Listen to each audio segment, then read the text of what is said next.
ku pak më parë ka ndodhur një grabitje me armë. Përshëndetje, Dorentina. Cilat janë detajet që dihen deri tani sa i përket kësaj ngjarje?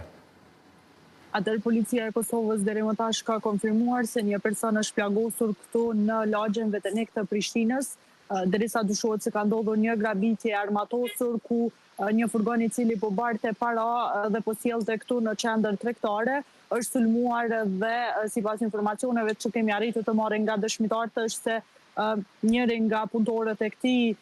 një kompanie që po barte parat është plagosur dhe është dërguar për tretman mjekësor në qendrën klinike universitare të Kosovës, derisa edhe më tutje ekipet e prokurorëve, prokurorisë, por edhe të policisë së Kosovës janë duke kryer ekzaminimet dhe hetimet e nevojshme, ndërkohë që edhe më tutje nuk ka ndonjë person që është identifikuar apo arrestuar në lidhje me këtë grabitje, vetëm nga policia është thënë se janë duke u kryer të gjitha përgatitjet, por edhe hetimet e nevojshme në mënyrë që të arrihet deri në arrestimin apo identifikimin e këtyre personave. Nuk është se kanë dhënë shumë detaje se si ka ndodhur rasti, derisa kanë treguar se kjo ka ndodhur rreth orës së 10:30 gjatë ditës së paraditën e sotme.